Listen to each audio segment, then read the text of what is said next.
Putting a good look together is more than just the jacket, shirt, pants, and shoes that you wear.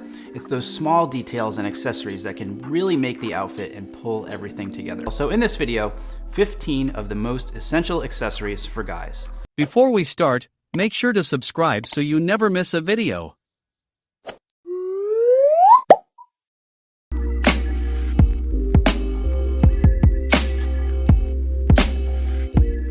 Number 1, a white pocket square. So this is one of the most versatile pocket squares to have. It's super easy to style. You can wear it with a formal look. You can wear it with a business look. It can be business casual or smart casual. Works with a variety of jacket colors and patterns. Now, in my opinion, you actually need 2 white pocket squares. You should have one in cotton and you should have one in silk. The reason for this is that you want to be able to cover the spectrum from very formal to more casual, silk being more formal, cotton more casual. I will say that because you're going to get so much use out of this, it's worth spending some money on a really great example of each. My personal choices are for cotton, Paul Stewart or Eton, and for silk, you can't do any better than Charvet. Number 2, a tie. Now, maybe you're someone who doesn't need to wear a tie on a daily basis, but whether or not it's a wardrobe requirement for your job, it's something every guy should have. Again, like pocket squares, I don't think one is enough. You should have at least 2 ties to cover you from a more dressy standpoint all the way to something more smart casual and relaxed. For that one, for the more smart casual tie, I'm going to recommend a navy grenadine. It's got some texture to it, so it lends itself to more casual looks. And then for the dressier tie, we're going to go with a classic striped tie in silk. Again, to play it safe and get the most versatility, I recommend going with navy. Also a good choice if it's your more dressy tie. Number 3, so as an accessory for your tie, an accessory for the accessory, a tie bar. It's a nice little extra touch every now and then, and also very practical as it keeps your tie attached to your shirt so it's not going to be blowing in the wind or dipping into your coffee or anything like that. Choose one that is simple and one that matches most of the metals that you wear. So if you wear a steel wristwatch, I'd recommend getting the same for your tie bar. Stay away from novelty tie bars, not the right way to attract attention. Number 4, sunglasses. Every guy's got to have a pair of sunglasses, and the sunglasses you choose should really match your style and your personality. So it's hard for me to say that this is the one pair of sunglasses you need to have.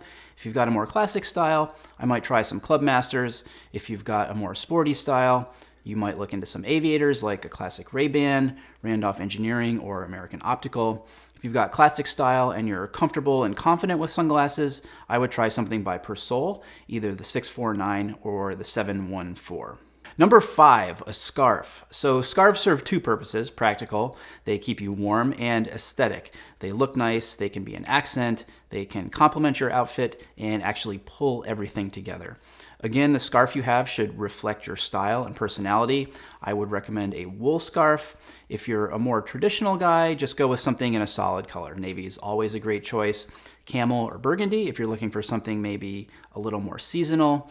If your style's more adventurous or say more advanced, definitely go with a pattern. A big plaid is great. And you can also find scarves with really, really intricate and interesting patterns. Number 6, a belt. Now, the biggest thing people wonder about belts is, do they need to match your shoes exactly? Ideally, your belt and shoes are the same color. It looks good when they match, but let's be real here. If you have multiple pairs of shoes, it is impossible, not impossible, but kind of unrealistic to have a belt to match every single pair of shoes that you have. If you have a black leather belt and a medium brown leather belt, you'll be pretty much covered sufficiently in any situation. Number 7, a briefcase. Now, just because you don't have that traditional office job doesn't mean you can't carry a briefcase. Like I've been saying throughout the entire video, any accessory you have should match your style, it should match your lifestyle, and the purpose for which you would be using it. There are lots of different kinds of briefcases for all different types of people. If you have that more traditional kind of office job, I would say that a leather briefcase is a great choice. Frank Clegg happens to be my personal favorite. If you want something on the more casual side, a classic Filson briefcase in twill is the way to go. And then if you're looking for something that's kind of an in-between style, I would recommend the Carry briefcase by Stewart & Lau. Number 8, a weekend bag. I'm talking about a duffel bag. The suitcase is fine, but to me there's something much more stylish and classically elegant with a good weekend duffel bag. Fits everything that you need and nothing that you don't, which really helps you become a more efficient packer as well. The most stylish and, of course, most expensive weekend bags are leather duffel bags. You get what you pay for here in terms of the quality of the leather. A higher quality leather bag will last longer and look better over time. Again, my pick is Frank Clegg. For something more casual and outdoorsy, Filson is a great option. And if you're going to go with that, I would go with a medium size. Number 9, a wristwatch.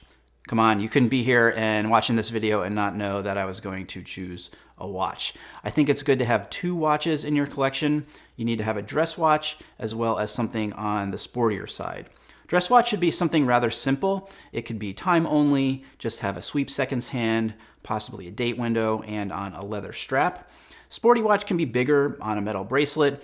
Of course, the sky is the limit when it comes to pricing in terms of watches. You should pick something that fits your budget as well as your style.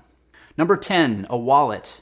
Full disclosure here, I am not a huge wallet guy. I actually use a card case, which is also a good option. A good wallet or something to keep your valuables in, like IDs, cash, credit cards, is absolutely essential. And like all accessories, the one you choose is really something of an expression of your personality and your personal style. There are lots of cool, more techie-oriented wallets out there, but if it was me, if I was a wallet guy, I would choose a leather billfold or trifold wallet. Number 11, cufflinks. Well, if you don't have a French cuff shirt, you don't need cufflinks, but you should get a French cuff shirt because they are super stylish. So a simple pair of cufflinks is an absolute must. Again, think about the metals that you wear most and get cufflinks in a matching metal. As far as shapes, you can do a simple oval, you can do a knot. These are both very versatile and can work across a variety of outfits. Cufflinks can also give you the opportunity to show off a little bit of your personality or your interests. Tons of different kinds of cufflinks out there, all the way from bicycle gears to rubber chickens. However, avoid these more novelty style cufflinks, especially if it's going to be the only pair that you own. You want your details to be subtle and not crying out for attention. Number 12, a pen. And I'm not talking about a Bic or the pen that you stole from your last hotel you stayed in. In my opinion, having a pen is one of the marks of a modern day man of style. Like when you go to a restaurant, it feels nice to kind of take out your pen to sign the bill. If you've done it before, you know what I'm talking about. It doesn't have to be a super fancy pen. It can be something like a Fisher Space pen or the Kara's Customs Retract pen, or it could be something a little fancier, more expensive, like a Mont Blanc. Number 13, a DOP kit. You know, when you travel, you need to have some place to store all of your toiletries and grooming supplies. Don't just haphazardly throw them into your bag or suitcase. Get a proper DOP kit.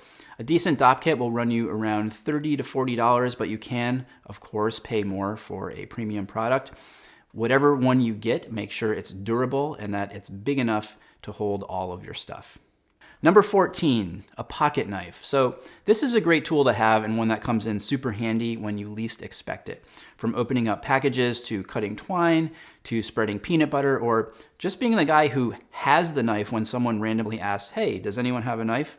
It feels good to kind of help out in that way and just get things done quickly and easily. It could be something as simple as a Swiss Army knife, or there are any number of high-end knife makers out there that you could spend lots of money on. I have a few okay knives, I would say. I have a Benchmade Griptilian, also from Benchmade, an Emissary, and also a Spyderco Sage. And finally, number 15, a flashlight. I'm talking about like a small pocket-sized flashlight. Like a knife, this is something you won't use all the time, but when you need it, you will be extremely glad that you have it. I don't have a ton of experience with different flashlights. For the last 10 years or so, I've had this really small Phoenix LD01. I think the E01 is the newer version. It's like $40 on Amazon. Totally gets the job done.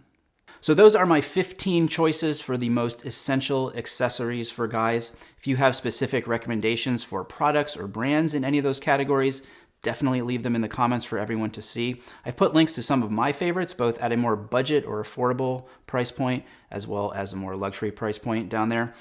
Thumbs up if you like this video. Don't forget to subscribe and hit the bell so you get notified when we publish new videos. Till next time, everyone, thanks for watching and stay tailored.